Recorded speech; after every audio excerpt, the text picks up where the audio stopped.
Hola, buenas tardes, bienvenidas, bienvenides, bienvenidos a esta tercera sesión de nuestro seminario Narradoras de lo extraño y lo perturbador.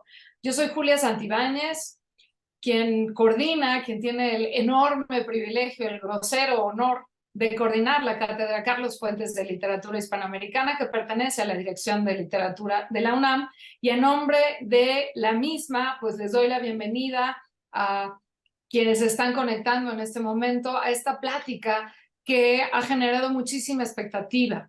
Es una charla vía este medio, vía Facebook, porque vamos a platicar con Ariana Harvix. Como digo, ha generado mucha expectativa porque Ariana tiene un público lector importante en México y en toda Hispanoamérica, así que vamos a tener más o menos 40-45 minutos de charla aquí a través de el Facebook y luego algunas preguntas y después nos desconectaremos de esta vía para continuar una conversación con Ariana solamente con los alumnos inscritos a este seminario de la Cátedra Carlos Fuentes de Literatura Hispanoamericana de la UNAM. Así que antes que otra cosa, Ariana, muchas gracias por estar aquí, es un honor, de veras un gusto muy, muy grande, muy pronunciado y subrayado tenerte en este seminario. Bueno, muchísimas gracias, obviamente soy muy feliz de estar con ustedes y cada vez es mayor la relación con México, ¿no? Pero bueno, eso lo hablaremos.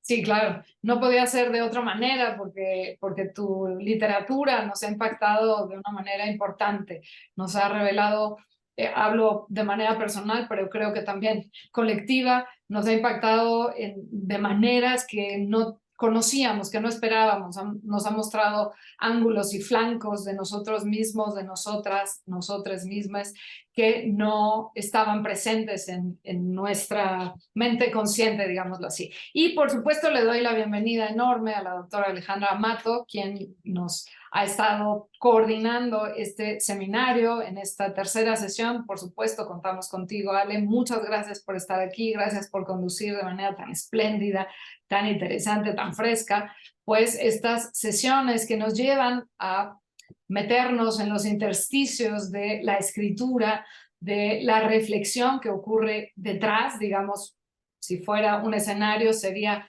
primero en el proscenio, lo que se ve, lo que nosotros leemos, pero luego también tras bambalinas, qué es lo que ocurre ahí detrás. Así que muchas gracias, Alejandra Amato, por estar otra vez aquí. Hola, buenas tardes a todas, a todos. Pues, contentísima de estar en esta sesión, de compartir el espacio con todas y todos y con Ariana, nuestra gran invitada del día de hoy, así que pues ansiosa porque empezamos a conversar. Así es, yo no voy a tomar más tiempo, solamente voy a presentar a Ariana muy brevemente. Ariana nació en Buenos Aires en 1977 y vive en Francia desde 2007. Su primera novela, Matate Amor, del 2012, ha sido varias veces nominada para premios como el Man Booker International. Es parte de una trilogía involuntaria, entre comillas, junto con La débil mental y Precoz. Su cuarta novela es Degenerado, la publicó Anagrama en 2019.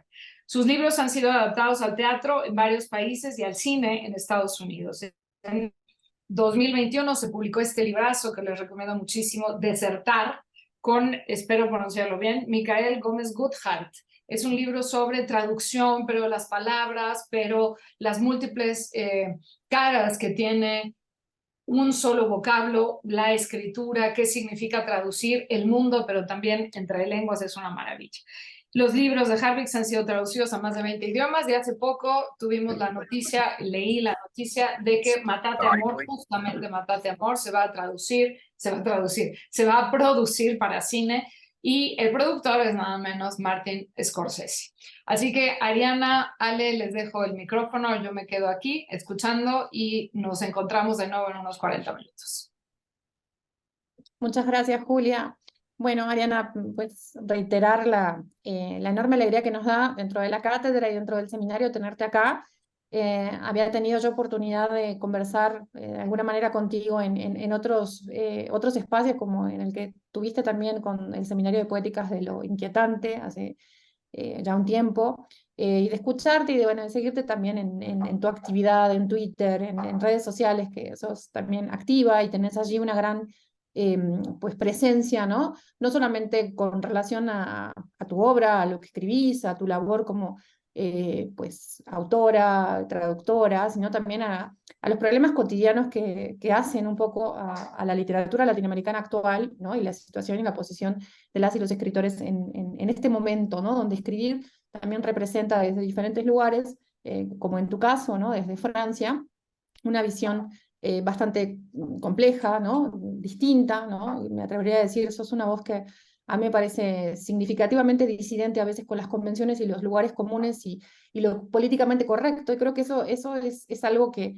yo aprecio particularmente porque creo que es un momento en que la literatura tiene que decir muchas cosas desde la libertad, y a mí me parece que tu discurso siempre va muy empatado a eso. Y efectivamente, hoy estamos en esta tercera sesión, a la que por supuesto les doy la bienvenida a todas y a todos que nos están viendo a través de la transmisión, y a nuestros estudiantes del seminario y a nuestras alumnas y alumnos del seminario, titulada Maternidades perturbadoras, figuras femeninas dentro y fuera del cliché literario. Como bien decía Julia, hay un libro que hoy conversamos, que hoy, pues, hoy acordamos, mejor dicho, que conversaríamos en el contexto general de la charla, que es Matate Amor. Yo creo que todas tenemos ediciones diferentes, dentro de lo que decía también Julia de Trilogía de la Pasión, ¿no? Que también es este texto de anagrama que compendia pues, tus otras dos novelas junto con esta, y empezábamos un poco pensando dentro de las posibilidades del seminario,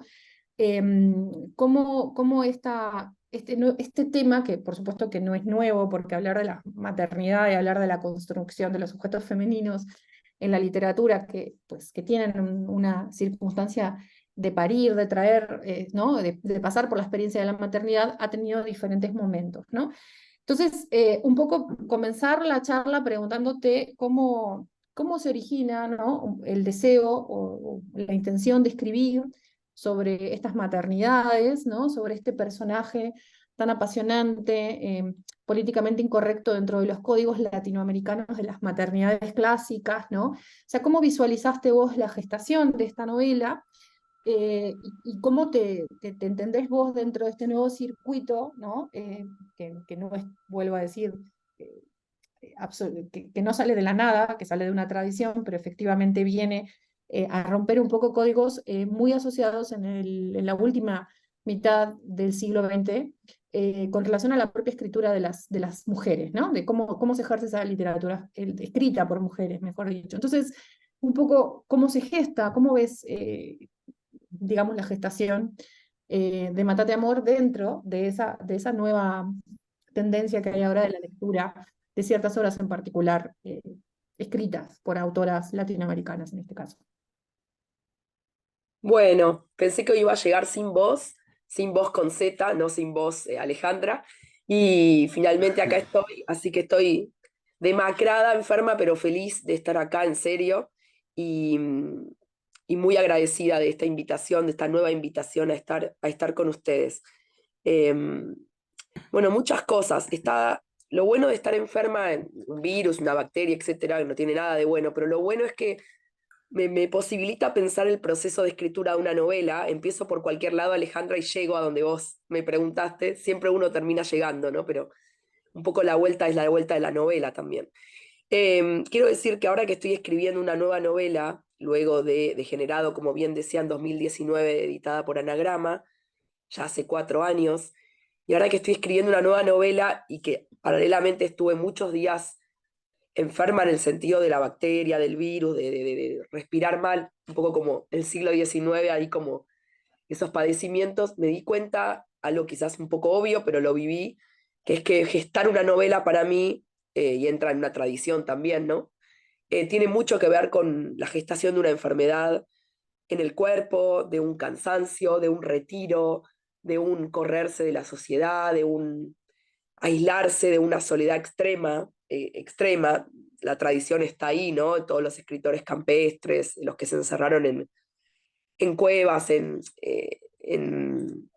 habitaciones, por supuesto, como Proust, o en el bosque, ¿no? Como Thoreau, ¿no? Como Henry Thoreau. Pero me daba cuenta de eso, que lo que primero me salta, lo que primero me pasa a mí antes del mercado, las modas, los roles femeninos, antes que lo políticamente correcto, incorrecto, antes que las tensiones políticas, antes que las tradiciones de las mujeres contando maternidades, que la hay desde que existen las mujeres, antes que todo eso, una novela es una gestación como una enfermedad, es como un incubar algo, ¿no? Y lo digo porque viene la que Lo digo porque viene antes que cualquier tipo de conciencia política de una temática. Yo sé que después uno tiene como crítico que hacer un exégesis y analizar un texto desde la temática. Se está hablando de maternidad, se está hablando de... Pero yo cuando escribo no soy consciente de nada de todo eso. Entonces, primero es una gestación privada, un incubar algo como el huevo y la serpiente. Estoy aislada, estoy cortada del mundo en un estado de anarquismo, no veo a nadie, a veces paso días enteros sin hablar y lo único que cuenta es esa novela. Ahora una novela nueva, pero en su momento, y lo recuerdo perfecto, hace 10 años, perdón, 2012, hace 11 años, Matate Amor fue una gestación súper solitaria, no en contacto con el mundo, etc. Como quizás es un poco paradójico, pero es la condición misma de una obra para mí, esa especie de anarquía, de soledad. Y luego sí, el milagro ocurre y la novela entra en una especie de campo semántico y empieza a ser signo con esto que me preguntabas vos, ¿no? Con las tradiciones y todo. Yo me recuerdo lectora, como todas, ¿no? Joven, tirada en los arbustos o en las playas de la costa de Argentina o en el sur de Argentina, leyendo siempre diarios íntimos de escritoras, bueno, escritoras mujeres, no redundante. Eso es lo que más recuerdo, que lo que siempre me gustó es la primera persona. Puede ser Pizarnik, que es un clásico, o podía ser, bueno, Yourcenar, sus novelas, podía ser toda la biografía de Simone de Beauvoir. Recuerdo como que fueron los primeros libros que a mis 15, 16, por ahí me fascinaron y recuerdo que es la música de esas primeras, de la primera persona de esos cerebros, de personajes femeninos, lo que a mí me dio la idea de que yo quería tocar esa música algún día, ¿no? Y ocurrió 25 años más tarde, ¿no? Pero lo que a mí me interesa siempre es que, por eso casi todas mis novelas son una primera persona, esa especie de excavación a qué es una primera persona y qué es adentrarse en la subjetividad de una singularidad, ¿no? No tengo la menor idea no soy consciente de los tópicos que manejo cuando escribo, por suerte, y cuando empiezo a ser consciente, estoy trabajando con los problemas conyugales, estoy trabajando con las maternidades en sociedades patriarcales, estoy trabajando con lo que es ser extranjero, que es la gran obsesión de todas mis novelas. Cuando empiezo a estar demasiado consciente, dejo de escribir, porque es como que aparece el crítico. El escritor siempre tiene dos cerebros, ¿no? Mínimo, es bipolar, mínimo, es infiel, no es imposible ser fiel.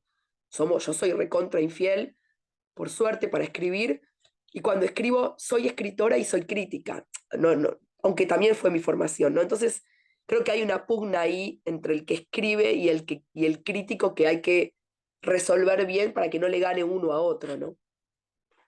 No sé si contesté, pero vamos a ir charlando. Por supuesto, y se trata un poco también de eso, ¿no? De que nos cuentes todo este proceso, que a mí me parece sumamente significativa esa lucha, ¿no? Digamos, ese otro yo con el que uno pelea muchas veces, ¿no? Ese yo falso, como le dicen un poco en la lectura de las cartas astrales, ¿no? Que nos gana a veces al yo verdadero.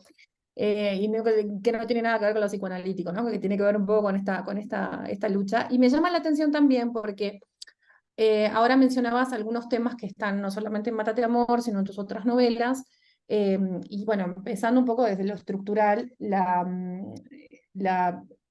lo complejo que es, y parecería que no, que muchas veces se descarta desde la técnica narrativa, la primera persona, ¿no? La primera persona, porque además desnuda mucho, o se cree desde la percepción de los lectores, ¿no? Que desnuda mucho la identidad, las pasiones, las propias experiencias vitales de los escritores y las escritoras cuando no necesariamente es así, y es un uso en la literatura que de alguna forma durante un tiempo se experimentó, ¿no?, con diversas posibilidades, pero que en la actualidad representa de alguna forma también posicionarse frente a determinados fenómenos que estamos viviendo ahora en la literatura actual. A mí me llama mucho la atención esto que mencionabas, ¿no?, digamos, de detenerte y pensar dentro de las grandes posibilidades de tu lectura y de tu escritura, cuando estás cayendo en ciertos lugares comunes, cuando estás cayendo ¿no?, en la construcción, no en sí del personaje, sino de ciertas aspiraciones o de ciertas cuestiones que tienen que ver con lo que involucra tu deseo de tal cosa o tus pensamientos. Y creo que eso es una autorreflexión muy significativa y me encantaría que siguiéramos por ahí, porque yo siempre te he leído como una autora que además está muy pendiente de la forma, muy pendiente del conocimiento de la tradición literaria para usarla, ¿no? Con mucha seriedad y mucha rigidez. Y no digo lo de la seriedad como en un sentido académico, así, sino que lo digo como pensar desde una perspectiva de lo que se está creando, sin importar tanto si eso que se está creando empata con las modas o empata con los elementos que ahora se consideran deben ser fundamentales para que una obra literaria entre en el mercado editorial y entre en ciertos cánones que ahora están de mucha demanda. Y me interesa esto porque siempre te he escuchado hablar, me has parecido siempre una voz muy crítica frente a qué se debe escribir en relación a lo que la gente o el común denominador espera que uno escriba, y además cuál es esta aceptación social generalizada frente a lo que uno escribe, si abre o no abre o cierra puertas dentro del mundo editorial, ¿no? Y yo te he escuchado siempre manejarte con mucha libertad frente a esas nuevas sensaciones, pero sé también que esa libertad tiene un costo, ¿no? Tiene consecuencias. Y bueno, contanos un poco de ese proceso, porque yo creo que es muy válido conocer, ¿no?, cómo esto que vos transmitís a través de tus textos van generando una controversia sumamente interesante dentro del campo editorial, dentro del campo lector, y cuáles son también esas consecuencias para vos como autora, ¿no?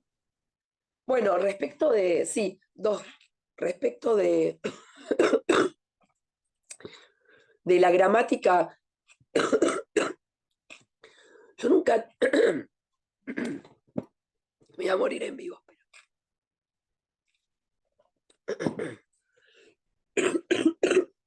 Esperen, ahí va. Yo nunca tengo miedo de irme, no es que no es una cuestión de omnipotencia literaria, omnipotencia o de super yoico, nada que ver con eso en absoluto. Pero nunca tengo miedo de irme hacia una zona de clichés, que nadie está exento y estamos todo el tiempo hablando y rozando los lugares comunes. De hecho, el lugar común es una gran arma para pensar y está en el lenguaje todo el tiempo, ¿no? Hay muchos libros sobre los lugares comunes, bueno, todos esos juegos con lo intertextual, los lugares comunes, los clichés, a mí siempre me apasionaron, todos esos diccionarios que trabajan con esas figuras retóricas, siempre me interesaron desde lo académico y para pensar en el teatro y en la literatura y en el cine, que es de donde yo vengo, ¿no? Pero a mí nunca me da miedo eso, porque sé que lo voy a sacar, porque sé que lo voy a esculpir, porque esculpir, digo, como Tarkovsky, esculpir en el tiempo, que sé que lo voy a eludir, ¿no? A elipsar. A mí tampoco me da miedo irme a una impostura en la escritura, que ya sea políticamente correcta o incorrecta, para gustar o para no gustar, sigue siendo una pose. Nunca me da miedo todo ese tipo de declinaciones o de perversiones de la escritura, porque yo lo único que estoy concentrada es en la gramática de eso que estoy escribiendo. Por ejemplo, estábamos hablando de Mátate Amor, entonces hablemos de Mátate Amor, pero esa gramática que cada autor tiene, que es absolutamente única, en la que no puede entrar una palabra de más ni una de menos, en la que cada coma y cada punto realmente es una, como se dice siempre, una decisión estética y ética. Estoy preocupada por hacer sonar esa gramática, que es lo que dice Oscar Wilde, bueno, y tantos otros, ¿no? Que es como hacer sonar un instrumento de música, etcétera, ¿no? Hacer sonar la lengua. Ahora escribí un libro que es muy breve, que a mí me parece lindo, que se llama El ruido de una época, que va a llegar a México, por supuesto. El ruido de una época son aforismos, citas, notas al pie, muy, creo yo, ecléctico, así, que piensa todo el tiempo esto de qué es escribir, así que sí, me interesa. Eso por un lado. Entonces, la única preocupación del que escribe para mí, si quieren, es únicamente cómo suena esa gramática, como decía Cortázar, que yo cuando era joven y empecé a estudiar, siempre que él decía aprender la gramática para romperla. Yo tenía 18 años y eso me fascinaba y me volaba la cabeza porque decía, aprender la gramática para romperlo, que en realidad es lo que es la máxima de cualquier artista en cualquier disciplina, da igual que haga ópera o que esté pintando cuadros, ¿no? Es aprender la forma para romperla, bueno, etcétera, ¿no? Lo que hace el arte siempre es eso, aprender y demoler, ¿no? Entonces, a mí lo único que me preocupa es cómo suena esa gramática. Ahora, respecto al campo, al mercado, al campo político literario, que uno se mueve, a las redes sociales y eso, yo creo que sí se paga un costo, eh, no de la cancelación, porque por suerte no fui cancelada, pero cuantos más gestos demagógicos uno haga, cuanto más guiñe el ojo a determinadas cuestiones epocales, al consenso general, cuanto menos uno se ponga en disruptivo y en empezar a discutir todo, más amigos tiene, ¿no? Más seguidores tiene, me parece, más premios gana, me parece a mí, no sé, más likes tiene. Y cuando menos está más en la cornisa, por suerte igual hay lectores y libreros y circulación y todo, pero cada gesto cuenta en la política de un autor. Es mentira que no hay consecuencias, ¿no? Cuanto más se le tiende la mano a la época con todos los compromisos que eso supone, más resguardado uno está de cualquier eventualidad, de cualquier enemistad, ¿no? Pero como para mí eso no es ser escritor o escritora, ¿no? Para mí eso es como casi devenir una empresa de uno mismo, ¿no? Yo trato de no devenir una empresa, o sea, de no ser como uno dice, ay, es una marca registrada. Eso es lo peor que le puede pasar a un artista. Porque entonces no hay misterio, ya sabes lo que va a hacer, lo que va a pensar, la foto que se va a sacar. Yo no quiero saber lo que va a hacer un artista, que es un poco con ese espíritu que trato de escribir cada novela. Después me sale o no, ¿no? Sí, totalmente. Bueno, y queda muy claro en Matate de Amor y queda muy claro en El Degenerado y en otras obras que has escrito y me parece que es pues un posicionamiento también que va relacionado con la siguiente cuestión que me gustaría que charlemos, que es también tu situación de ser una escritora de origen argentino, que vive ya hace varios años en Francia, que sigue escribiendo en español, ¿no? Que es su lengua, mantenerla además dentro de un contexto francófono, como es en tu caso, no es lo mismo quizás que irnos a España o irnos a algún país de América Latina y poder seguir desarrollando con las variantes parhispánicas, por supuesto, de nuestra lengua en otros contextos, ¿no? Y que eso también genera un campo de trabajo diferente, ¿no? Porque te da, por ejemplo, a lo que tratarás en otros textos, ¿no? Tu lugar, ¿no? El lugar de los sujetos migrantes, ¿no? Desde además una visión que a mí me parece muy interesante porque no es solo la revictimización, o mejor dicho, no es la victimización, mejor dicho, del sujeto migrante, sino que son una serie de reflexiones que también salen del problema mismo de migrar y de todo lo que causa, ¿no? En los personajes y en la propia identidad del migrante, que se puede ver también desde otros ámbitos históricos, ¿no? En toda la tradición literaria, por lo menos la que conocemos en Occidente y de manera más universal, que ha sido un tema presente, pero que obviamente ahora en este tiempo se ha resignificado en muchos sentidos. Entonces, un poco cómo desarrollás vos también esa literatura desde un espacio en el que estás fuera de tu país de origen, en el que estás en otro contexto lingüístico, en otro contexto obviamente social, de tradición, ¿no? De relacionamiento, de vínculo. ¿Cómo ves esa peripecia, ¿no? Sí, es una peripecia, es un viaje tal cual, es una épica, ¿no? Escribir es una épica, además de una ética, una épica. Y en este sentido hay una ruptura enorme, no digo nada nuevo, pero bueno, una ruptura enorme con los argentinos y también latinoamericanos en general, emigrados a Europa, en los años de oro, ¿no? De la literatura latinoamericana, el boom, los 60, los 70, Fidel Castro, la Revolución cubana, ese amor, ese amorío, esa idealización, todo tan idílico, e incluso después las dictaduras militares en los 70, fines de los 70, por lo menos la de Argentina, también todo ese, y lo digo irónicamente, ese folclore que tenían los franceses y también esa generosidad, ¿no? Pero esa idea de mirar al extranjero, al que se refugiaba, al refugiado político, bueno, todo eso terminó rotundamente, no porque terminó todo ese romanticismo con lo latinoamericano, lo puedo asegurar, vivo acá hace 15 años en Francia, pero hace mucho terminó, ¿no? Ahora en 2023. Y lo que hay ahora es una especie de, no sé, sí, nos siguen mirando desde el cliché a los latinoamericanos, por lo menos a los argentinos seguro, pero a todos. Hay una especie de desinterés para mí. Sí, por las mujeres hay un interés, pero no por lo latinoamericano en sí. Entonces, lo que quiero decir con esto, y después me encantaría contestar a todas las preguntas porque me encantan todas las que estuve leyendo. eh, Después, lo que quiero decir es que estar acá no es el exilio y no es la experiencia lingüística y política que han tenido mis predecesores, grandes escritores que ya conocemos, como Saer, por supuesto, eh, Bianchiotti, bueno, que era casi un francés, o obviamente Cortázar, pero tantos otros, ¿no? Supervielle, Barón, Silvia y Alicia Duhovne Ortiz. Wilcock, por ejemplo, ¿no? ¿Cómo?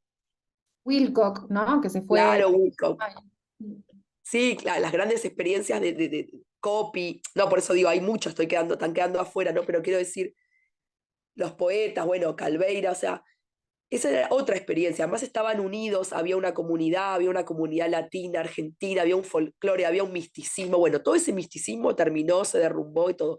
Lo que hay ahora es una gran soledad. Ahí están desperdigados algunos argentinos, algunos peruanos, algunos mexicanos, por supuesto, escritores, pero muy solos y sin un amparo, sin un interés. A mí ese desinterés paradójicamente me gusta. Es duro, es rudo, es difícil de soportar, se los aseguro, pero es sumamente inspirador. Yo escribo en medio del campo, en medio de la nada. Si les mostrase con la cámara, realmente no hay nada, no hay nadie, no me conoce nadie, no tengo un vecino. Y esa condición un poco árida a mí me sirve. Y lo lingüístico también, porque es como Elfried Jelinek, ¿no? Que decía yo, que ya escribía como con las palabras que zumbaban alrededor de pueblo, ¿no? Austríaco. O sea que a mí que las palabras alrededor que suenan sean de un vocablo, de un dialecto francés de campo, me sirve mucho para el extrañamiento, porque escribir es un acto de extrañamiento, ¿no? Y escribir es salirse de una red conceptual. Si yo viviese en Buenos Aires, obviamente hay grandes escritoras que viven en Buenos Aires, pero digo, en mi sensibilidad, estaría en una red conceptual, familia, trabajo, cultura. Yo necesité para escribir salirme de esa red conceptual, ¿no? Vivir la extranjería extrema, digamos.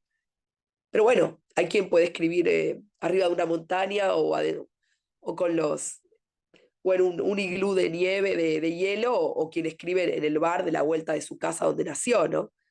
Las condiciones de escritura las inventa cada escritor. sí, y además, bueno, me parece muy interesante como la perspectiva que das con relación a que ya no es una visión de América Latina, digamos, romantizada frente a las diferentes crisis políticas y sociales que vivimos en los años 70, en los años 80 en general, y además con una condición de la migración muy heterogénea dentro de lo que es la propia tradición europea, ¿no? O sea, no solo latinoamericanos, asiáticos, personas que vienen también de otros lugares pues muy diversos como continente africano, yo qué sé, ¿no? Cosas que hacen de una multiplicidad cultural que también ya nos diluye dentro de ese sentido intelectual, digamos, muy performático de ese periodo. Antes de pasar a las preguntas, nada más te quiero hacer la última, digamos, la última consulta también un poco de cómo te encontrás vos o cómo te ves, porque ahora mencionabas, ¿no? Otras autoras y otros autores dentro de la tradición argentina en particular. En este caso, ¿cómo te ves vos o cómo dialogas vos con tu propia tradición, ya sea la argentina en particular y la latinoamericana contemporánea, ¿no? Con las y los escritores que están ahora haciendo cosas sumamente interesantes, ¿no? Desde diferentes perspectivas, pienso en Leila Guerreiro, pienso obviamente en Mariana Enríquez, pero también pienso, no sé, en autoras como Fernanda Trías en Uruguay, o pienso también en casos como Liliana Colanzi, como que ya la hemos tenido aquí también en Bolivia, o Giovanna Rivero, no sé, Mónica Ojeda. ¿Cómo te ves vos dentro de una tradición de escritoras y de escritores?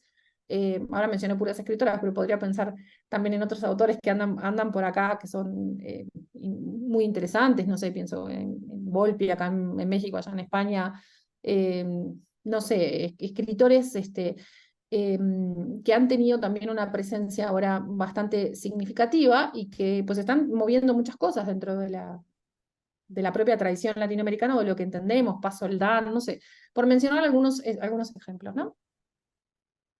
Sí, es una pregunta súper difícil. Bueno, lo bueno es que el 100% de las personas que mencionaste, y sabemos que es mucho más extensa la lista, por supuesto, pero bueno, todas las personas, todos los que escriben que mencionaste, las conozco, las he leído, por ahí no su obra completa por ahora, pero nos cruzamos en ferias, en festivales, en mesas, en debates, bueno, y hablar con Mónica Ojeda, que vive en España, o sea, pero muchas otras también, y con autoras mexicanas, Yael Weiss, Guadalupe Nettel, y muchas que estamos en las mismas editoriales, y nos leemos, y Pilar Quintana, y sí, todos los que has mencionado.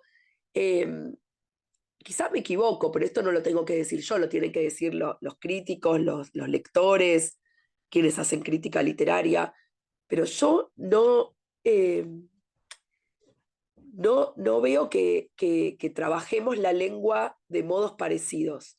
O sea, yo no me siento, pero insisto, es una percepción mía y es la autopercepción. Luego está la percepción del que lee, que ya es otra lectura y otra escritura, y eso es lo bueno, ¿no? Yo no siento que estemos haciendo un trabajo similar con la lengua. Las temáticas, por supuesto, porque hay una temática muy, aunque Mariana Enríquez trabaja a veces, bueno, desde el género negro, pero la dictadura militar y yo no, pero siempre hay una idea de terror que yo siento que también trabajo. Eso que linda siempre con lo siniestro y el terror está doméstico en mi caso, por ahí en el género en ella, etcétera. Pero yo siento que todas esas autoras que nombraste y tantas otras están haciendo trabajos con la lengua totalmente distintos. O sea que yo no sabría cómo leerme en espejo con los contemporáneos, tal vez, no sé. Y con la tradición, diría que con los poetas como Perlonger, o sea, antes nombré Pizarnik porque sí, porque la brevedad, porque los diarios, la primera persona, la oscuridad, en ella sí, cierta relación con la filosofía, con Copy también, porque inventa algo mucho más disruptivo que yo, mucho más experimental, vanguardista, pero intenta armar un puente entre el francés y el español y ahí sí me veo reflejada. Siempre me veo reflejada en autores que están trabajando con dos lenguas, ¿no? Como Agatha Christoph o tantos millones, ¿no? Pero digo, que saltaron de una lengua a otra por la guerra, yo no salté de una lengua a otra, pero es como si hubiese saltado de una lengua a otra, ¿no? Toda la tradición de escritores, yo no fui deportada y no nací en el 30 ni en el 40, pero me siento identificada con los autores húngaros o de Europa del Este, que yo vengo de ahí también, ¿no? Porque soy argentina y latinoamericana, pero mis abuelos huyeron de los pogroms en Polonia y en Ucrania, entonces también me siento muy cerca de esos pueblos, ¿no? Y hablando con mis editoras ucranianas que tradujeron y editaron el libro en un búnker mientras, bueno, sigue la guerra, ¿no? Pero mientras literalmente caían bombas, ellas estaban traduciendo abajo, en serio, en Kiev, ¿no? Y yo le decía, me siento tan cerca de ustedes y era asombroso, pero sí, ¿no? No hay una lengua más distinta que otra, el español y el ucraniano. Sin embargo, hay algo, o sea que yo me siento como una génesis entre lo latinoamericano y Europa del Este. Y bueno, esa construcción de la diversidad, incluso con lo que decías ahora de la lengua, me parece que que es fundamental, ¿no? Porque si bien quizás no todos, obviamente, no están haciendo lo mismo, y a nivel temático no podría ser el examen, ¿no? Porque la literatura siempre habla de las mismas cosas, ¿no? De la vida, del amor, de la muerte, ¿no? O sea, no hay temas singularmente novedosos, hegemónicos, ¿no? Exactamente es cómo los contamos, ¿no? Y qué tenemos para contar y de qué manera lo hacemos. Creo que esto es una tendencia, ¿no? Contar las cosas o usar usar el uso, emplear el uso de la lengua desde diferentes modelos, ¿no? Desde diferentes... la lengua es nuestra casa, nuestro hogar, entonces tiene que ver mucho con eso, ¿no? Con cómo lo desarrollamos y puedo pensar que tiene que ver un poco con eso, ¿no? Digamos que el punto de disrupción que mencionabas igual hace un rato es quizás uno de los puntos en común, ¿no? Aunque las disrupciones son totalmente diferentes. Claro. Vamos a darle la palabra a Julia para que lea, ¿no? Algunas de las preguntas que sí, como bien dijiste, son súper interesantes de aquí, de nuestras estudiantes y de nuestros estudiantes que andan por acá. Qué fascinante, Ariana, escucharte. Pienso en lo que mencionabas al principio, estas maternidades disruptivas, disidentes, que no se conforman, que no buscan likes, sino que están atendiendo a otras problemáticas que no necesariamente son las más populares, pero pienso, ahora mismo me vino a la memoria una escena de la película Las razones del corazón del 2011 con guión de una mexicana, Pasalicia García Diego, donde la madre dice, déjame que me la cobre con la hija, porque es la única posibilidad que me da la naturaleza. Y como esta violencia íntima que tú revelas, no solo en Mátate Amor, en toda tu obra, está ahí presente y no solamente es, voy a decir una estupidez, no es solamente la forma, es el fondo, y no es el fondo, es la forma. Digo que es una estupidez porque son la misma cosa, están imbricadas. No se puede pensar en una sin aterrizar en la otra, pero bueno, es fascinante escucharte hablar sobre esto, sobre la primera persona, como tu estrategia principal, digamos, y esta exploración de las interioridades, de los cuestionamientos vitales y no solamente, por supuesto, femeninos, pero sí de una manera importante. Bueno, las preguntas. Nancy Rubio dice que es un gran gusto estar, que ahora que sabe que Mátate Amor será llevada al cine por Scorsese, pregunta, al tener una profunda formación de cine y dramaturgia, algo que se nota en la novela, ¿intervendrás también en este proceso? Bueno, gracias por todo lo que dijiste antes, se me ocurren muchas cosas para contestar, pero bueno, yendo al punto, no sé cuánto me dejarán, para ser sincera, intervenir. Sé que va a haber instancias donde voy a poder leer la adaptación final, todavía no terminaron la adaptación, pero obviamente me formé en el cine muchos años, muchísimos años, o sea, 8 años de 2 carreras cinematográficas y también me crié en set de filmación, etcétera. Entonces, el cine fue mi puerta grande de entrada al arte. Después la pintura, la fotografía, el teatro y después al final la literatura ya de grande y en Europa, ¿no? Pero así que no sé cuánto voy a poder hacer. Seguramente sí dialogar y leer las versiones de adaptación, ¿no? Eduardo Matías, ¿de dónde surge el interés por escribir sobre lo liminal? Creo que tu escritura habla de lo legal, lo ilegal, anormal versus anormal, normal versus anormal, cordura versus insania. ¿Qué te interesa de esos lugares en medio? Sí, esa es la pregunta que había leído, bueno, entre otras, que me había interesado mucho porque, bueno, que otra vez no soy original, ¿no? Porque entra en una tradición. Kafka, Gené, tantos, ¿no? Pero acá hablábamos de lo políticamente correcto, de la demagogia o de la aceptación. Nunca se habla del odio que se necesita para escribir. Tal vez otras autoras que plantean puntos de enunciación distintas, porque una lengua es un punto de enunciación. ¿Desde dónde hablo? ¿Cómo pienso la lengua? Hablar o escribir no es hablar o escribir. Entonces, pero desde mi concepción de lo que es escribir, es fundamental el odio. El odio es absolutamente motor de la escritura. Obviamente que del otro lado está el amor, ¿no? O sea, que es las dos caras del teatro. Y estaba pensando que, ¿por qué esta especie de obsesión de lo liminal, de lo border, de lo que va contra la sociedad, contra la ley. Bueno, porque hay mucho odio. La ley y lo legal no quiere decir la justicia, ¿no? Me imagino que en el país de ustedes seguro que no, en el mío seguro que no. Hay muchos crímenes que están prescriptos y es legal y es absolutamente injusto. La ley no siempre es justa, es simplemente la ley. Entonces, siempre que escribo estoy como batallando contra ese enemigo que no es un enemigo puntual, no es un ser humano, sino esa especie de odio que le tengo a esa idea de la ley que muchas veces es injusta, ¿no? Así que es una de mis grandes obsesiones, ¿no? Por eso mis personajes siempre están odiando a la sociedad y siendo rechazados. Claro. Y además ahí me atrevo a sugerir, en esos intersticios es donde está el conflicto. Porque si nos vamos y tiramos hacia los polos, lo bueno, bueno, lo malo, malo, lo correctísimo, lo súper incorrecto, pues entonces el lector puede distanciarse, no, yo no me parezco a ese personaje. El problema, comillas, problema, la fortuna de tus personajes es que nos tenemos que reconocer ahí, o sea, en esta mujer que vive en el campo aislada de todo, con el niño, con el marido, ahí estoy yo. O sea, todos los libros del mundo hablan de mí, Julia Santibáñez, porque no todos los libros del mundo, todos los libros tuyos, pero quiero decir, la literatura eso es lo que hace, te ubica en una posición un poco indefinida, en una frontera no tan clara, porque las fronteras demasiado claras no hacen arte, ¿no? Me atrevo a sugerir.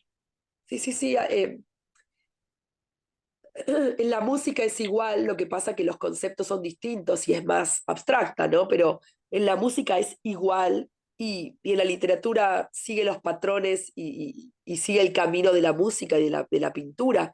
Sí o sí hay que armar un claro oscuro, sí o sí, no hay manera, ¿no? Y en ese claro oscuro el personaje está vivo y si está vivo nos reconocemos, ¿no? Pero hay que atravesar ese claro oscuro, ¿no? Que es duro, ¿no? Porque implica también atravesar tinieblas, ¿no? De acuerdo. Val dice, es un afán total tuya, esto no es una pregunta, sino una reflexión, voy a tratar de resumir. Hay un poema de Pizarnik que dice, la mirada desde la alcantarilla puede ser una visión del mundo, la rebelión consiste en mirar una rosa hasta pulverizarse los ojos. Esto me lleva a la visión de la estructura de una obra literaria y de arte que planteas en este sentido. La mirada desde la otredad y desde el borde, de ese punto de vista único, es el lenguaje, la forma que contiene el fondo. Bueno, pues un poco ya lo comentábamos ahora mismo. Sí, sí, porque... Ve la rebelión, perdón. Adelante, adelante. Sí, termino. Bueno, estoy tratando de resumir. Ve la rebelión tan propia de su posición frente al lenguaje y tu posición frente al lenguaje y tu articulación política encarnada, es decir, poner el cuerpo, sé mirar una rosa hasta pulverizarse los ojos, es decir, pulverizar la convención, la estructura estructurante del pensar, la propia forma lingüística hasta destrozar completamente el lenguaje y la forma de expresión, por ende, en esa pulverización que pueda surgir la nada de la que nace el sentido. Es Valdi Chico. Y claro, pienso quizá en este caso más que Matate Amor en La débil mental, donde pulverizas todo, la estructura, el lenguaje, la linearidad del tiempo, en fin. Pero bueno, ese es el comentario de Val, no sé si quieres añadir Sí, algo. y Precoz apareció en México ya o no? Precoz. Sí, yo no lo he leído, lo confieso, pero sí entiendo que ya está No, disponible. ahora Sí, bueno, yo no la compré acá, pero sí, pero la he visto, estoy casi segura que la he visto acá en México. le voy a preguntar a mi amigo, mi editor, porque me olvidé. Bueno, no importa, va a aparecer, si no, porque yo creo que aparecía este año. Bueno, pero sí, por supuesto, todas esas metáforas que son tan perfectas de pulverizarse los ojos, ¿no? Mirar una rosa hasta que se pulvericen los ojos, que es lo que dice Melville, ¿no? Ir al fondo del océano y volver con los ojos ensangrentados, ¿no? Y tantos otros que refieren a la misma metáfora de, sí, o sea, de esa transformación que opera el arte en la mirada de un artista. El arte opera y genera una transformación en la mirada del que escribe y del que lee. Si no, no es arte. Es otra cosa, bueno, propaganda, da igual. Pero para mí esa operación, esa metamorfosis, esa pulverizarse, esa radicalidad tiene que estar. Y tiene que ver con mirar algo muy fijo y mucho tiempo, ¿no? todo el asunto de escribir es el asunto de cómo se mira algo y de la singularidad más absoluta, ¿no? En el cine es igual, ¿no? Cómo se mira algo de una forma única en la que nadie antes lo miró. Después los temas no existen porque son los mismos, ¿no? Y yo trato de hacer eso en la lengua, Claro. ¿no? Por eso La débil mental es un poco más radical que Mátate amor, ¿no? Sí, totalmente. Miguel Ángel Morales, ¿a qué responde tu interés por retratar personas moralmente cuestionables, a menudo consideradas monstruosas? ¿De qué forma las políticas del cuerpo y el género determinan la construcción de personajes? ¿Cuál es tu posición? Bueno, son muchas preguntas. Elige la que quieras contestar. ¿Cuál es tu posición respecto a la pregunta que se ha gestado de un tiempo para acá, que es ¿qué hacer con el arte de los hombres monstruosos? Bueno, pero la categoría de monstruo es antiartística para mí, antiliteraria para mí, en el sentido de que es muy consoladora. O sea, hay un hombre que viola a un niño, un bebé, bueno, es un monstruo, Y ya. listo. Es muy fácil, lo violó, lo mató, lo quemó, lo penetró, es un monstruo. Pero resulta que es mi vecino al que yo saludaba todos los días, que es el que me cruzaba en el correo y nos saludábamos, que es el tío de una amiga mía que estaba en los cumpleaños y era sumamente simpático, que es el exnovio de una prima, o que es, o sea que la idea de monstruo es tranquilizadora y absolutamente falsa, ¿no? Creo que es muy pretencioso lo que digo, pero siempre estamos pensando mal el amor. Es re pretencioso, ¿no? Decirlo. Estamos pensando mal las figuras de la víctima y el victimario. Eso se está diciendo mucho, ¿no? La víctima tiene que ser la víctima perfecta y el victimario tiene que ser el victimario perfecto. Pero no existen las víctimas perfectas y no existen los victimarios perfectos. Un victimario absolutamente atroz y criminal y pederasta, a su vez es buen vecino, buen tío y sumamente seductor con las ancianas. Entonces, esa complejidad, de esa complejidad tiene que dar cuenta el arte, si no, ¿quién? De esa complejidad tiene que dar cuenta el arte, es la única cosa que tiene que hacer. Entonces no me puedo rendir al consenso de alguien monstruoso, porque no sé quién es monstruoso. Por eso las paradojas siempre son interesantes para aprender la dramaturgia, ¿no? La foto de Hitler acariciando a una niña o sus perritos. La foto de Videla acariciando a la niña a la puerta de la Casa Rosada. La foto de esas fotos que dan cuenta de la gran paradoja, ¿no? De que el mayor criminal y genocida acaricia a una niña. Eh, Siempre trabajo desde eso, ¿no?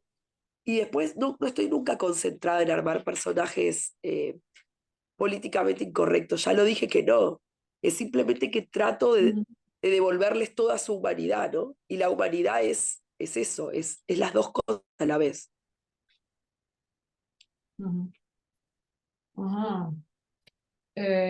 Machelin, ¿qué crees que el lenguaje audiovisual puede aportar a la adaptación de una obra como Mátate amor?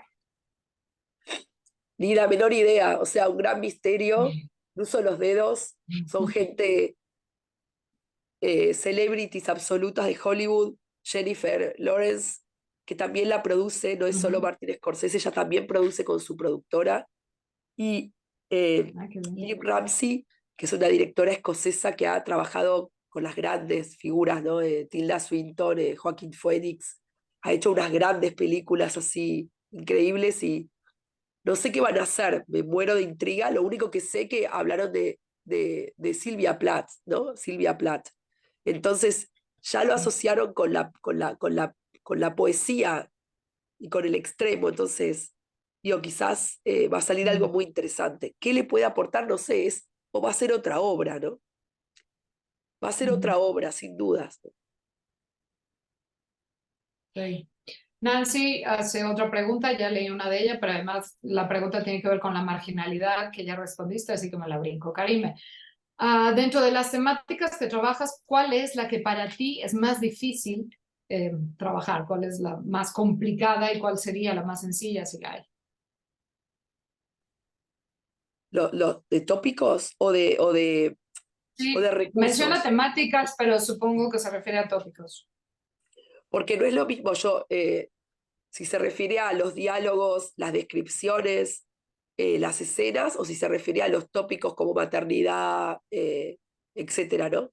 Entiendo entiendo que tópicos como maternidad, quiero pensar. Sí, para mí quizás es el más difícil, aunque de vuelta a la paradoja porque está de manera omnipresente en todos los libros, ¿no? Pero quizás la maternidad sigue siendo el más difícil para mí, aún estando, insisto, desparramado en el 100% de mis libros y en el que viene también. Es el más difícil porque me pone en un lugar muy incómodo moralmente a mí. Yo estoy incómoda moralmente, yo estoy incómoda, no estoy cómoda, que es perfecto para escribir la incomodidad. La comodidad no me parece buena consejera, pero estoy incómoda porque hay una fricción muy grande, porque uno está haciendo literatura, pero hay un correlato que es la vida, ¿no? Entonces ese correlato y ese diálogo entre la vida y el arte en la maternidad a mí me genera mucha fricción y mucho pudor y mucha incomodidad y me da mucha vergüenza de mí, las cosas que soy capaz de pensar, pero las tengo que escribir. O sea, no pienso en mis hijos, pienso en la novela, pero sufro, digamos, pero lo tengo que escribir sí o sí. O sea, me debo a la novela. Eh, pero es uno de los temas más incómodos para mí y más fascinantes, ¿no? Rodrigo Perea, los procesos de edición. De tus libros. Leí Matate Mora en una edición de Chile en Elefante y las cajas de texto son continuas, sin separación en párrafos pequeños, sino grandes bloques. Revisando la edición de Lengua de Trapo, me doy cuenta de que aquí los párrafos son mucho más breves y espaciados. En el primer caso, el ritmo de lectura me parecía un tanto más opresivo. Una lectura que requiere más disposición para el largo aliento y el ritmo de la prosa. ¿Cómo afectaron o no ese tipo de decisiones editoriales? ¿Cómo se dieron y cómo han funcionado en el caso de las traducciones con los juegos de palabras al revés y referencias a lo que pasaba con todo lo que se pudre formar una familia? Verso de Fabián Casas, eso no lo dice ahí, eso lo añado yo. Sí, bueno, el tema de la caja, por supuesto, el tema del tamaño de la letra y que hace a la lectura y al ordenamiento de una lectura y al ritmo, y eso obviamente tiene que ver con cada editorial y con las posibilidades materiales, logísticas, del papel, del costo, bueno, cuestiones que hacen a las posibilidades monetarias y etcétera de cada editorial y de cada país, pero todas las ediciones, absolutamente todas que yo conozca, que yo recuerde, de diferentes idiomas, a menos que me equivoque, respetan Matate Amor, los capítulos cortos, si están pegados fue una errata o un error, pero no fue voluntario ni yo lo permití, digamos. Salvo las erratas, están los capítulos separados por un espacio en blanco. La débil mental, ya sabemos que son capítulos mucho más breves, casi que parecen fragmentos. Y Precoz, que ya la verán en México, no tiene distancia, no tiene espacialidad en blanco, no hay corte. Es como un largo poema, aunque es una novela, por supuesto, pero no hay el remanso, el descanso, la pausa, el silencio que tiene el espacio en blanco de las otras novelas. Pero por eso es mucho más breve, porque si no es insoportable, ¿no? Es mucho más breve. Yo trato de respetar esa espacialidad en cualquier lengua.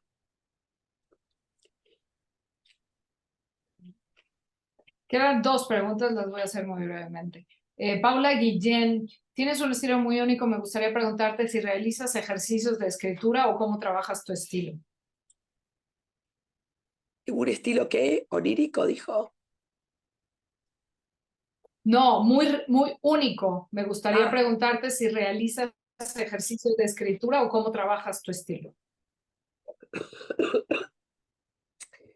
bueno, ejercicios hice toda mi vida, porque fui muchos años estudiante, por suerte, muchos años y todos los que se necesitan, ¿no? Por supuesto, pero digo, de los 18 hasta los 33, largos años de estudiante que me permitió ir pasando, como les contaba antes, de disciplina en disciplina, la Escuela de Arte Dramático, la Escuela de Cine Nacional en Argentina, la UBA, filosofía, fotografía, etcétera, diferentes disciplinas y experiencias de lo que es estudiar, talleres literarios y luego las universidades en París, ¿no? Y todos esos años me permitieron, sí, hacer muchos ejercicios, tal cual, de dramaturgia, de literatura, de cine, mucho cine.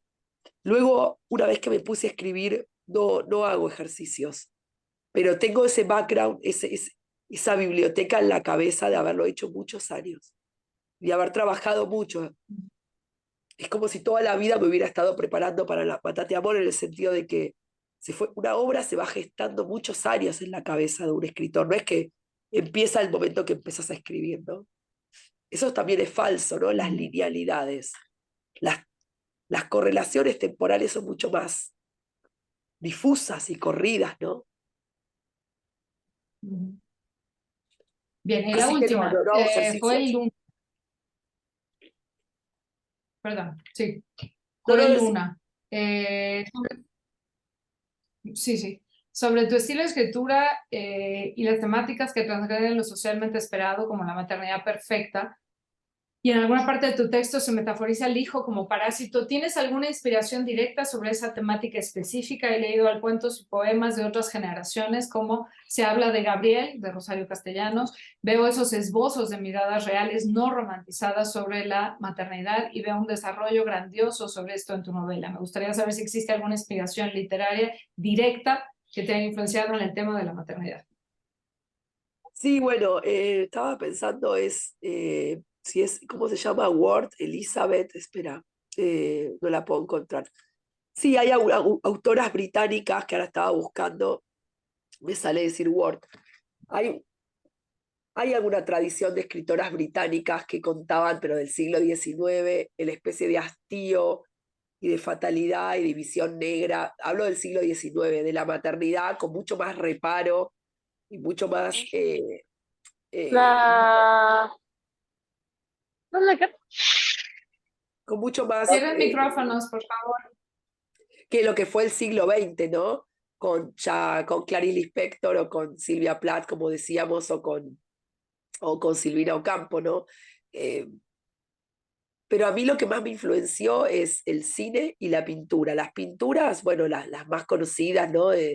Esos hombres de Júpiter escupiendo a sus hijos, ¿no? Comiéndoselo, tragándoselos, Caravaggio, todas esas pinturas caníbales con los niños colgando, saliendo de la boca o tocándolos lascivamente, esa especie de visión degenerada, pervertida, abyecta, sin límites de moral, como de la pintura y de la filosofía, ¿no? Y eso por un lado. Y por otro lado, el cine, porque el cine, yo me acuerdo una que se llama Madre e Hijo, que es del discípulo de Tarkovsky también, Solozh creo que es, el discípulo ruso de Tarkovsky, el que le siguió, que hace una película, yo la vi hace como 25 o 30 años, toda enteramente es como una especie de poema de éxtasis entre madre e hijo, ¿no? Una especie de danza en soledad absoluta entre madre e hijo. Y todas esas películas, La pianista de Heidegger, ¿no? De la película alemana, austríaca, La pianista, todas esas películas, finalmente 20 años antes, gestaron la débil mental, ¿no? Y precoz. Bien, hay algunas preguntas más, pero creo que las vamos a guardar. Cerramos aquí ya la charla a través del Facebook Live. Muchas gracias a todas, todos y todas los que se conectaron a esta más que sustanciosa, densa, no por incomprensible, sino porque está cargadísima de información, de riqueza, con esta conversación con Ariana Harvitz y la doctora Alejandra Amato. Gracias a nombre de la Cátedra Carlos Fuentes de Literatura Hispanoamericana, de la Dirección de Literatura de la UNAM. Yo soy Julia Santibáñez y bueno, los esperamos en la cuarta sesión de nuestro seminario Narradoras de lo extraño y lo perturbador. Muchas gracias, Ariana, muchas gracias, Alejandra Amato, y nosotros nos seguimos de frente con los alumnos del seminario, pero nos despedimos, cerramos este Facebook Live.